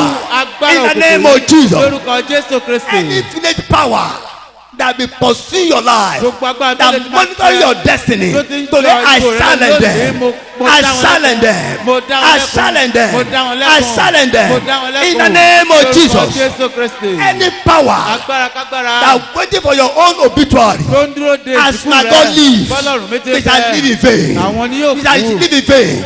Because it is written, torí àti kọ́. you will not ò die, ní kú. but live to declare wọ̀nyí èni wọ̀nyí the òye. word of God. láti máa I jẹ́wọ́ pray ọ̀rọ̀ this Ọlọ́run. morning. mo gbàdúrà You will lónìí. not die untimely. ò ní You kú will not die before your time. ò ní kú No kó tó man will àkókò silence rẹ. you. kò sẹ́ni tó dá ọ Who lẹ́kun. never make you ẹni tí ò will dá not ọ destroy you. kò ní pa ọ́ run. Anyone that was not there Ẹnikẹ́ni tí ò when sí you are níbẹ̀, made nígbà tí will Ọlọ́run not dá see ọ, your kò hand. ní sí They will òkú not rẹ, destroy kò you. ní pa ọ́ They will run. not destroy you. Kò ní pa ọ́ In the run. name of lórúkọ Jesus. jésù kristi. Our God ọlọ́run wa. is the most high òun ni God ọ̀gá ògo and is jùlọ. higher than the ó highest. sì ga ju ẹnikẹ́ni Is lọ. higher than the highest. ó ga ju It's higher than the highest. ó ga ju ẹni tó rò It's pé òun higher ga than the lọ. highest. ó ga ju ẹni tó rò pé òun Number ga lọ. 5. ìkarùn-ún. The most high God ọ̀gá ògo jùlọ. is the one that is richer than the richest. ẹ̀yin ló ní ọ̀rọ̀ ju ọlọ́rọ̀ ayé lọ. The most high God ọ̀gá ògo jùlọ. is the one that is richer òun ni ọlọ́run tó ní ọ̀rọ̀. than the richest. dẹ̀ ju ọlọ́rọ̀ ayé lọ. You are serving God that make silver and gold. ẹ̀ ń sin ọlọ́run tó dá wúrà òun fàdákà. You are serving God that bless those who pleases Him. ẹ̀ ń sin ọlọ́run tó máa ń fi ìbùkún fún àwọn tó bá tẹ́ ẹ lọ́rùn. You are serving God that say yes and nobody can say no. ẹ̀ ń sin ọlọ́run tó máa ń ní bẹ́ẹ̀ ni kò sí sẹ́ni tó lè yí lẹ́nu padà. what you just need to do ohun tó o nílò láti ṣe is to stop pursuing money ni pé kó o dẹ́kun àti máa lépa and owó kiri pursue God. kó o bẹ̀rẹ̀ sí lépa ọlọ́run. instead of you pursue naira. kàkà kí ìwọ máa lé náírà kiri Begin to pursue God. bẹ̀rẹ̀ sí máa Because lépa the God you ọlọ́run are serving torí ọlọ́run tí wọ́n ń sìn yìí is more than dollars. ó mà ní owó tí It's ó mà ní more than agbára àti dọ́là àti pounds. pound owó It's the kẹ̀sì Almighty òun ni God. ọlọ́run The alágbára only thing is this. ohun tó o nílò Don't lórí be a lazy person. má ṣe jẹ́ ẹni tó jẹ́ Look for job. wá iṣẹ́ Strong. Be serious with your job. kó o sì ní And begin ayọ̀ to pursue kó o God. sì bẹ̀rẹ̀ sí lépa You'll be ọlọ́run surprised yóò yà ọ́ lẹ́nu what God will do for you. ọlọ́run ohun tí ọlọ́run yóò ṣe Listen to fún me. ọ gbọ́ mi. You say, it doesn't talk. Who tell you that? Ó ní I'm ọ̀rọ̀ talking dídùn ni. from what I Èmi know. sọ nípa ohun I tí mo say, ti là I'm kọjá talking from what I mò know. ń sọ nípa ohun tí mo I ti know mọ̀ our èmi God mọ ọlọ́run is wa our supplier. òun ni ọlọ́run tó He said, pèsè I fún will ni supply all your Ó ní ó need pèsè fún gbogbo òní according to rẹ. my riches in glory Parí ògo in ọ̀rọ̀ Christ mi Jesus. nínú ògo ní He did Jésù not Kristi. promise your want. Kò He promise- said kò he ṣèlérí. promised you will supply your need. ó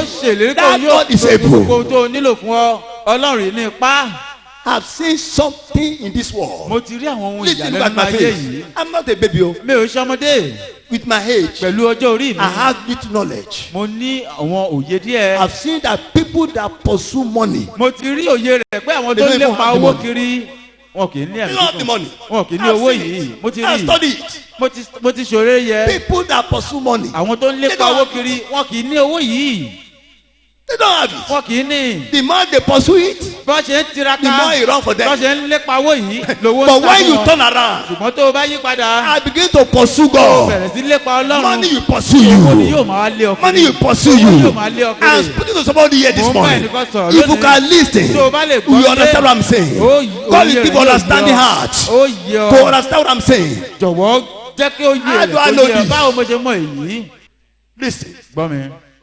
I'm not saying leaving your job and sleep in the church. mi ò ní pa kò rẹ tì kó wá máa sun ilé What I'm ìjọsìn saying is ohun tí mò ń sọ rèé let God become number one in your jẹ́ kí heart. ọlọ́run jẹ́ àkọ́kọ́ gbòógì Let nínú His ayé word rẹ become number one in jẹ́ your kí ọ̀rọ̀ rẹ̀ ways. kó jẹ́ gbòógì àkọ́kọ́ nínú Put ìlànà your rẹ business under the business of God. fi okòwò rẹ sí abẹ́ okòwò tí Work for ọlọ́run God with all your heart. fi ọlọ́run pẹ̀lú gbogbo ọkàn rẹ All this struggle will gbogbo be wàhálà vanished. gbogbo ìnira gbogbo làpàpà I pray you hear this morning. mo gbàdúrà pé ọ̀rọ̀ yìí yóò wọnú ayé rẹ. What am I saying is kí ni mò ń this? sọ ohun tí mò ń sọ rèé Stop pursuing money. má ṣe máa lépa owó kiri Pursue God. lépa ọlọ́run Have time for God's work. ní àkókò tó dára fún ọlọ́run Have time for God's way. ní àkókò tó dára fún ọ̀nà Have ọlọ́run time for God's word. ní àkókò tó dára fún ọ̀rọ̀ ọlọ́run Seek His face. wá ojú rẹ Stop seeking His hand. má ṣe máa wá ọwọ́ rẹ When you begin to seek Him, nígbà tó bá bẹ̀rẹ̀ sí wá ojú the ọlọ́run one that is most high, ọlọ́run tó jẹ́ ọ̀gá ògo that's jùlọ richer than the tó ní richest, ọ̀rọ̀ ju ọlọ́rọ̀ ayé lọ He will bring gold to your hand. yóò mú wúrà òun fàdákà wá ayé rẹ Bring blessing to your yóò mú hand. ìbùkún wá sí ọwọ́ rẹ In the name of lórúkọ Jesus. jésù kristi All I need, ohun tí mo nílò all jùlọ I want ohun tí mo fẹ́ is more of Him. That is my heart desire. àwọn èyí tó jẹ́ That is my heart desire. Èyí ni mo I pinnu don't rẹ̀. know your own heart desire. Mi ò yí tí mo But fẹ́, by mi the ò time mọ you begin ìgboro to think ọkàn like rẹ. God thinking, Ṣùgbọ́n tí o but bá like máa God rò pé náà think, jẹ́ you begin to see God ó máa rí manifest ọlọ́run upon your life. nígbà tó bá Stop ṣe àṣàrò pursuing pé what's ọlọ́run supposed to ṣe be àṣàrò pursuing nípa you. tirẹ̀ ó máa rí agbára ọlọ́run Stop pursuing what's supposed to be pursuing má ṣe you. máa lépa tó Pursue yẹ kó máa God. tẹ̀lé ẹ kó máa lé Because he's the most high máa God. lépa ọlọ́run torí òun ni ọ̀gá He's the ògo most jùlọ. high God. òun ni ọ̀gá ògo jùlọ He's richer òun ni ọlọ́run tó ní ọrọ̀ than the richest. ṣe ọlọ́rọ̀ ayé lọ Our prosperity ọrọ̀ wa is ìṣeré not kò depend wá on the arm of kì í flesh. ṣe nípa ti pa It's agbára not ẹ̀rọ depend on ara man. kì í ṣe nípa ti ènìyàn We are serving God that can bring money from the mouth of fish. à ń sin ọlọ́run tó lè mú owó Money. jáde láti ẹnu ẹja The God that can turn fish to ATM. ọlọ́run tó lè yí ẹja padà di The ẹ̀rọ God tó that pọ can owó turn, jáde he can turn house to bank. ọlọ́run tó lè yí ilé di ibi tí a His fowó four to pamọ́ sí. disciples said, go to the river. ó ní sọ fún ó Go sọ and fún get ọmọ a ẹ̀yìn, fish. lọ mú ẹja The lódò first fish you get, ó já àkọ́kọ́ tó open bá his mú mouth. lánú You shall rẹ̀ find the money. ó bá Go owó and tó pay the nílò tax. kó lọ sọ fún àwọn agbowó òde And they went. wọ́n sì lọ They met him. wọ́n sì They mú met the fish. wọ́n sì mú ẹja They catch yìí up with the fish. wọ́n sì mú jáde Open the mouth of the wọ́n fish. la inú ẹja yìí And found money in wọ́n it. sì bá owó níbẹ̀ What are you pursuing? kí ló ń lé kiri. When I see people just money, money, money. tí n bá rí ọ̀pọ̀lọpọ̀ ẹ̀ tó ń lépa owó àánú wọn yóò sì máa ṣe But I mí can't do anything about it. ṣùgbọ́n kò sóhun tí mo lè ṣe Unless fún I wọn won't believe. torí àìgbàgbọ́ wọn. By the time you begin to have hope in God, ṣùgbọ́n ìgbà tó bá bẹ̀rẹ̀ sí ní ìrètí inú people ọlọ́run you don't know, àwọn tí o mọ̀ they will bring business to you. wọ́n á mú okòwò wá fún ọ When you see people that pursue money, tí o bá rí àwọn tó ń lépa owó even kiri to pay tax is a problem. pàápàá jù láti san ìdá mẹ́wàá ó ní wọn lára púpọ̀. To give offering láti is a san problem. owó ọrẹ ó ní wọn lára. Because their heart of love is on money. torí ọkàn ìfẹ́ wọn orí owó ló wà. And they are the one that want God to open their àwọn ló sì open door for them. fẹ́ kí ọlọ́run kó ṣí ọ̀run fèrèsé ọ̀run ìbùkún fún wọn. It's what to give. ohun tí o bá fúnrúgbìn You are going to receive. ló kà á. The more you close to God, tó o ṣe súnmọ́ the ọlọ́run more pẹ́ẹ́pẹ́ tó God close to you. ọlọ́run yóò sì He súnmọ́ said, ọ. come near me, ó ní súnmọ́ mi and I will come near yóò sì you. súnmọ́ ọ. Come near me, súnmọ́ mi and I will come near you. yóò sì súnmọ́ ọ. When you begin to think of God tó o bá bẹ̀rẹ̀ more, tí ronú nípa ti than ọlọ́run your sí need, ju èrò ohun your ìní need rẹ will lọ be met. ọlọ́run yóò sì pèsè fún ìní rẹ. I'm telling you the mo ń fact. sọ òtítọ́ àti òdodo rẹ̀ fún yín nì. fún ni. Listen, brothers and ẹ sisters. gbọ́ arákùnrin The arábìnrin God you are serving ọlọ́run tí ìwọ that I'm sìn serving tí èmi sì ń sìn pẹ̀lú is richer than the richest. ó ní ọ̀rọ̀ ju ọlọ́rọ̀ ayé lọ. He can speak to the heart of a rich man. ọlọ́run lè fọhùn sínú To ọkàn bless ọlọ́rọ̀ you. pé kó bùkún fún ọ.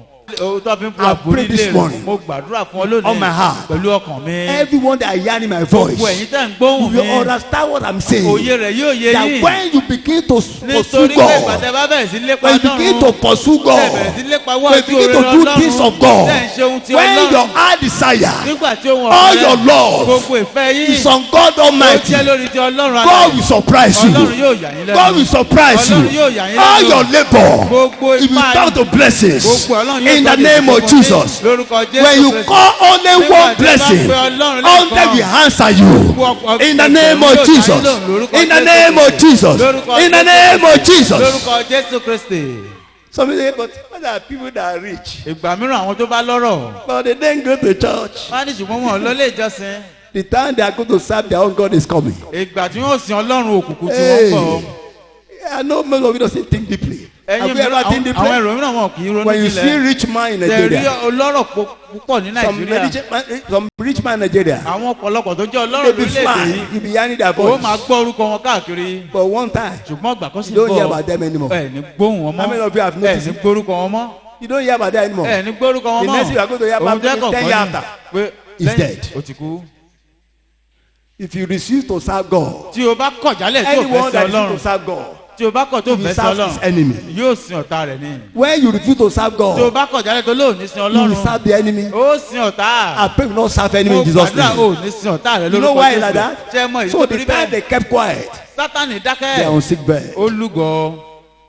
The time they supposed to go to church, ìgbà tó yẹ kó lọ sílé they ìjọsìn are pursue money wọ́n ń lé owó kiri has gone. ìgbà yẹn ti lọ. Now they are pursuing how they are going to be healed, nísìnyí wọ́n wà lórí Looking for ìgbòlẹ̀ àìsàn herbalist. wọ́n ń wá bí wọ́n ṣe rí ìwòsàn. looking for pastor. wọ́n wá ń wá babaláwo wọ́n To tún pray wá for them. olùṣọ́ àgùntàn láti gbàdúrà fún wọn. Money become nothing by that time. owó wá di yẹpẹrẹ níwájú wọn nígbà yìí. Brother and sister, arákùnrin arábìnrin money is not everything. No, owó kọ́ lóhun gbogbo God is everything, Ọlọ́run ni ohun gbogbo and it's more than everything. ó sì ju ohun gbogbo lọ. Are you with me this morning? ṣé ẹ gbọ́ mi lónìí Our time is àkókò well wa spent. ti Let me move lọ forward. àkókò wa ti lọ. You can read that one in the book of 2 Corinthians 8:9. ẹ wo èyí ní ìwé Kọ́ríńtì kìíní oríkejì Number oríkẹjọ, 6. ìkẹfà. The Most High God is the one that is better than the best. ọ̀gá ògo jùlọ lẹ́ni tó dára ju ẹni tó dára lọ. Is the one that is better than the best. òun ni ó dára ju ẹni Hebrew tó 1, dára 1 to lọ. 4. èyí tó sọ fún wa yìí Our God Ọlọ́run wa is better than the best. ó dára ju Hebrew 1, 1 to 4. ìbéèrè Said kìíní. Jesus, who being the brightness of his glory and the express image of his person, and upholding all things by the word of his power, when he had by himself purged our sin, sat down on the right hand of the mighty, of the majesty on high, being made a much better. Is it your Bible? Being made a much better than man and the angels, as he has by inheritance obtained a more excellent name than they. He was made more better than the best. Go ahead. ẹni tí ṣe ìtànṣán ògo rẹ̀ àti àwòrán òun tìkára rẹ̀ tí ó sì ń fi ọrọ̀ agbára rẹ̀ mú ohun gbogbo dúró lẹ́yìn tí ó ti ṣe ìwẹ̀nù ẹ̀ṣẹ̀ wa. So God is better than the best. Ọlọ́run wa ó dára ju ẹni tá a If rò you kó need dára the lọ. best outcome or best results tẹ́ ẹ bá ní ohun tó dára jù lọ in anything in life, nínú ohun gbogbo láyé choose the one that's better than the best. ẹ yan ẹni tó dára ju He will give you the tó dára lọ. best. Ọlọ́run yóò fi lè tó dára.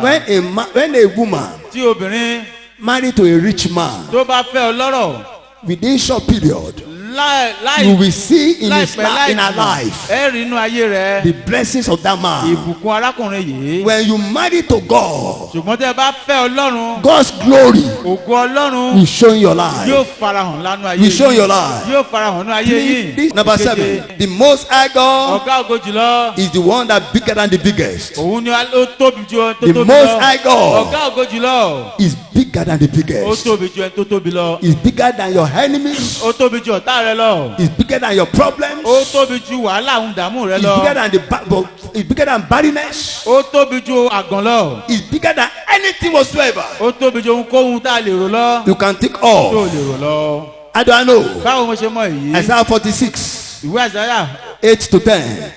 ẹ̀kẹrìndínláàdọ́ta. Remember this, and show yourself men, and show yourself men. Bring it again to mind, O ye transgressors. Remember the former things of old, for I am God, and there's none like me. Declaring the end from the beginning, and from an ancient time, the things that are not yet done, saying, my counsel shall stand, and I will do all my pleasures. ẹ rántí èyí ẹ sì fi ara yín hàn bí ọkùnrin ẹ gbà á sí ọkàn ẹ̀yin alárékọjá ẹ rántí nǹkan ìṣáájú àtijọ́ nítorí èmi ilé ọlọ́run kò sì sí ẹlòmíràn èmi ilé ọlọ́run kò sì sí ẹni tí ó dàbí èmi ẹni tí ń sọ òpin láti ìpilẹ̀ṣẹ̀ wá àti nǹkan tí kò tí ì ṣẹ láti ìgbàanì wá wípé ìmọ̀ mi yóò dúró èmi yóò sì ṣe gbogbo ìfẹ́ mi. The place we read, ibi tí a say, kà remember yìí the former things of old, for I am God, and there's none like me. kò sí ẹlòmíràn bí ọlọ́run No one like him. kò sí ẹlòmíràn bí èmi No one like God. kò sí ẹlòmíràn bí ọlọ́run No one like kò Jehovah. sí ẹlòmíràn bí He's jésù bigger jehova than the biggest. òun ni ó tóbi ju ẹni tó There's tóbi lọ no other God they can go and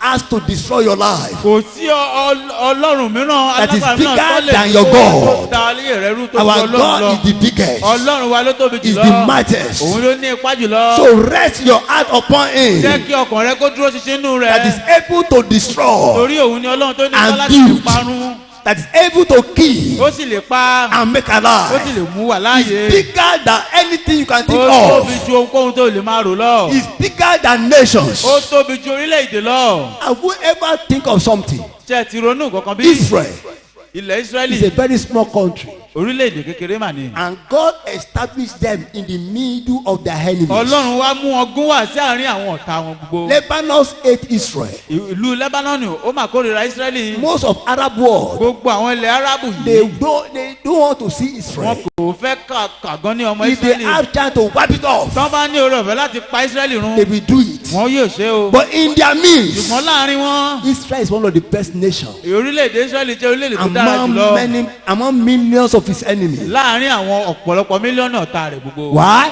nítorí kíni The God that created Israel ọlọ́run tó dá Ísírẹ́lì is bigger than all nations. ó tóbi ju gbogbo And that orílẹ̀-èdè is your lọ. God. ọlọ́run rẹ I nìyí. expect you to be happy. ó yẹ That's kí my inú rẹ kó God. dùn kó yan The fọ̀fọ̀. God that's bigger than the ọlọ́run biggest. tó tóbi ju gbogbo Is my God. ọlọ́run mi ní. Nation of Israel stand in the midst of gbogbo their orílẹ̀-èdè enemies. ìkà tó yí mi ká. I read something just of recent. mo kà nǹkan láìpẹ́. Their prime minister said they are the best in exportation of fruit. wọ́n ní ní orílẹ̀-èdè Ísírẹ́lì They are the aláṣẹ best wọn ní in àwọn many ló dára jù exportation lọ of fún láti things. máa ta ohun Small èso nation ìlú kékeré with small people, pẹ̀lú ènìyàn but kò with a péréje. big God. wọ́n ní ọlọ́run With ńlá a big wọ́n ní God. ọlọ́run And if you ńlá are born again Christian, tó bá jẹ́ you kìrìsìtẹ́nì are tó ti jẹ́ spiritual àkọ́bí Israelites. ó jẹ́ So your kìrìsìtẹ́nì God is Ísírẹ́lì big. ẹ̀mí ọlọ́run He's rẹ bigger than the tóbi biggest. ó tóbi ju ẹni tó tóbi He is lọ bigger than the ó biggest. dára ju ẹni tó dára Number lọ 8. ẹ̀kẹjọ The most high God ọ̀gá ògo jùlọ is the one that matters than the èyí matters. tó ní ipa jọ ẹni How kan do I know lọ that? báwo mo ti mọ èyí Book of Psalm 89:6. ìwé sáàmù I will read it orí quickly. kọkànléláàádọ́rin Say, for who in the heaven can be compared unto the Lord? Who can be compared to him? Who among the sons of the mighty can be likened unto the Lord? God is greatly to be feared in the assembly of the saints, to be had in reference for all them that are about him. O Lord God of hosts, who is a strong Lord like who is a strong Lord like unto thee? Oh, their faithfulness ran about thee. Thou ruled the rages of sea. When the waves thereof arise, thou stillest them. nítorí pé ta ni ó wà lé ọ̀run tí a lè fi wé olúwa? Ta ni nínú àwọn ọmọ alágbára tí a lè fi wé olúwa? ọlọ́run ni ó ní ìbẹ̀rù gidigidi ní ìjọ ènìyàn mímọ́, ó sì ní ìbùyún fún láti ọ̀dọ̀ gbogbo àwọn tí ó yí i ká. olúwa ọlọ́run àwọn ọmọ ogun, ta ni olúwa alágbára bí ìwọ? Tàbí bí òtítọ́ rẹ tí ó yí ọ ká? ìwọ ni ó jọba ìbínú òkun, nígbà tí rírú omi rẹ dìde ìwọ mú un parọ́rọ́. ìwọ ni ó ti ya Ráhábù pẹ́rẹpẹ̀rẹ bí ẹni tí a pa. ìwọ ti fi apá àwọn agbára rẹ̀ tú àwọn ọ̀tá rẹ̀ ká. ọ̀run rẹ tirẹ̀, ọ̀run ní tirẹ̀, ayé pẹ̀lú ní tirẹ̀. ayé àti ẹ̀kún rẹ̀ ìwọ ni ó ti ṣe ìpìlẹ̀ wọn. The Bible says bíbélì wípé that God you serve, ọlọ́run tí ìwọ sìn, the one I serve, ọlọ́run tí èmi sìn, is a mighty God ọlọ́run alágbára that ni. is mightier than any other ó ní God. ipá ju ẹni There's alágbára nobody lọ. that is stronger than him. kò sí ẹni tó The ní Bible agbára says jùlọ. it's the God that is high ó ní ọlọ́run tó and ga jù gan. mightier than the noise of ó many ní ìbẹ̀rù waters. gidigidi gan.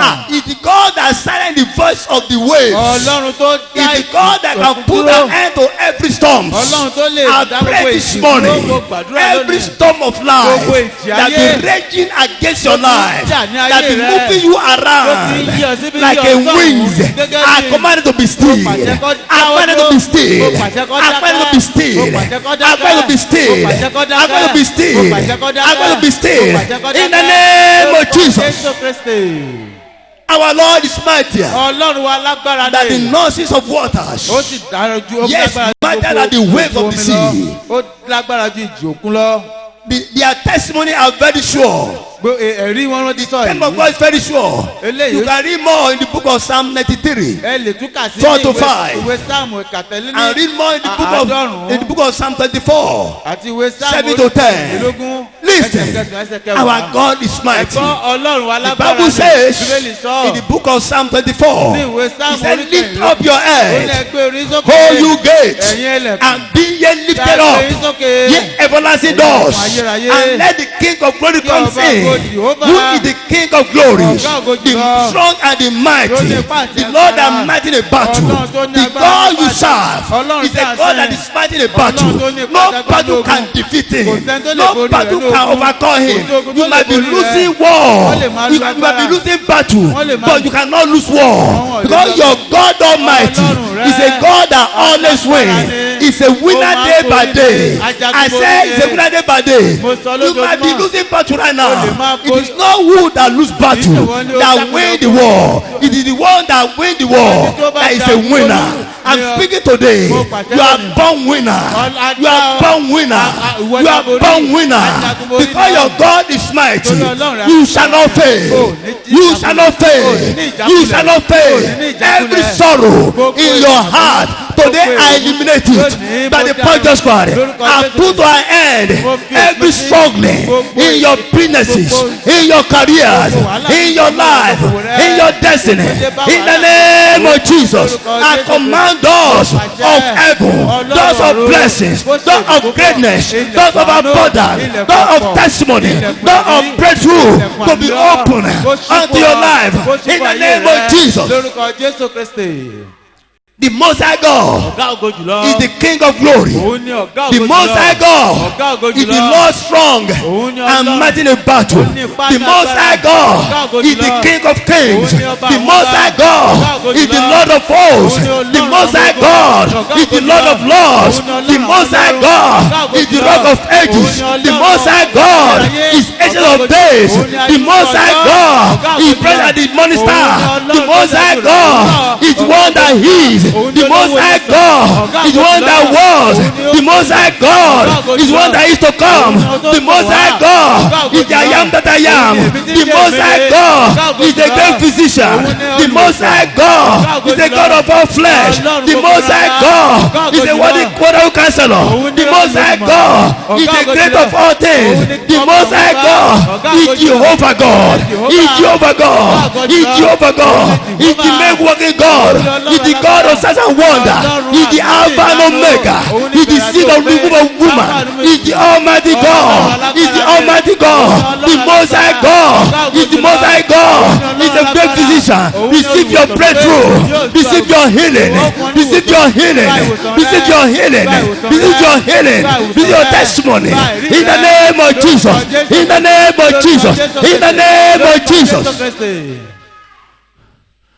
That is my God.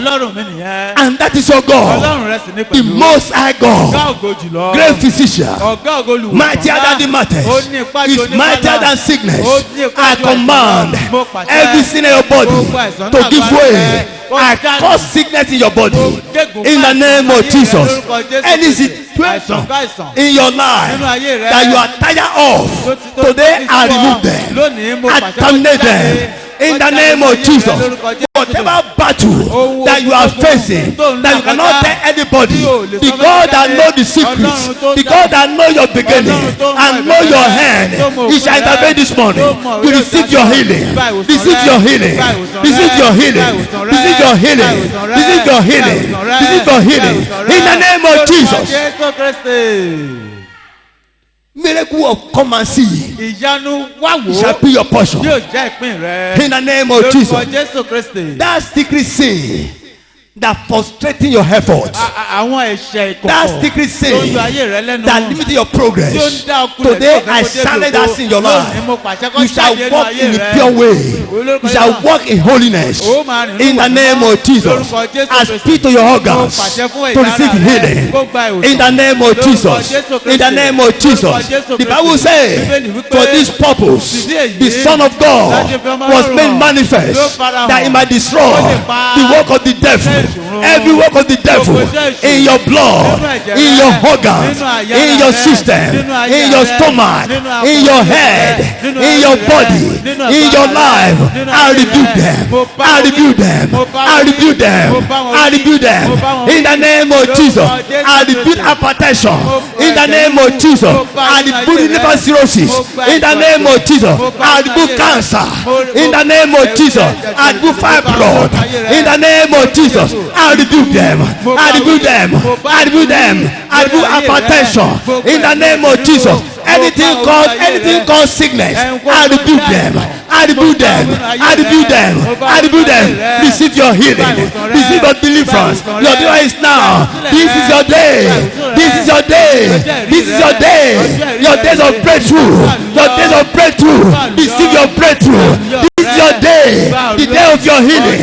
Receive your healing in the name of Jesus. This is your day, the day of freedom. This is your freedom in the name of Jesus. I speak to the water of your body to be healed in the name of Jesus. I speak to the blood of your body to be healed in the name of Jesus. I speak to your destiny to be made whole in the name of Jesus. I speak to your businesses to be made whole in the name of Jesus. You are delivered. You are delivered. You are delivered. You are delivered. You are delivered. You are delivered. You are delivered. You are delivered. In the name of Jesus. In the name of Jesus. In the name of Jesus. I set you free and make you whole. In the name of Jesus. Receive it. Receive it. Receive it. Be made whole. Be made whole. In the name of Jesus. I declare liberty upon you. In the name of Jesus. Receive your breakthrough. Be fruitful. Be made whole. Be made whole. Be made whole. Be made whole. Be made whole. Be made whole. Be made whole. Be made whole. In the name of Jesus. Be that be made whole. Be loose. In the name of Jesus. Be that be loose. Be loose. Be loose. Be loose. Be loose. Be loose. Be loose. Be loose. Be loose. Be loose. Receive your breakthrough. Receive your breakthrough. Total healing. Total healing. Perfection in your businesses, in your careers, in your life. Receive it. Receive it. Receive it. Receive it. Receive it. Receive it. Receive it. Receive it. Receive it. Take it. In the just and then take it. Take it. Take it. Take it. Take it. Take it. In the name of Jesus. Begin to give him praise. ẹ bẹ̀rẹ̀ sí fi ọpẹ́ àti ìyìn fún Begin to give him Ọlọ́run. praise. ẹ̀yìn. I set you free in the name of Mo Jesus tú ọ Christ. sílẹ̀ lórúkọ You Jésù not serve your Kristi. enemies. Ó ní sí àwọn ọ̀tá You not rẹ. serve your Ó ní enemies. sí àwọn ọ̀tá You not rẹ. serve your Ó ní enemies. sí àwọn ọ̀tá You not rẹ. serve your Ó ní enemies. sí àwọn ọ̀tá From rẹ. today, Látòní lọ. you will call only one thing. Ó pè lẹ́ẹ̀kan. Thousands shall answer you. Ẹgbẹ̀rún yóò dá ọ In the lóhùn. name of Jesus. Rere lórúkọ From Jésù. today, Látòní you will lọ. dwell in abundance. Ó máa gbé You nínú will dwell ọ̀pọ̀. in Ó abundance. máa gbé No nínú more ọ̀pọ̀. frustration. Kò sí No more sorrow. wàhálà No òun. more sorrow. No more sorrow. No more limitation. No more stagnation. No more. No more. No more. No more. No more. No more. No more. No more oppression. No more oppression. No more oppression in your dream.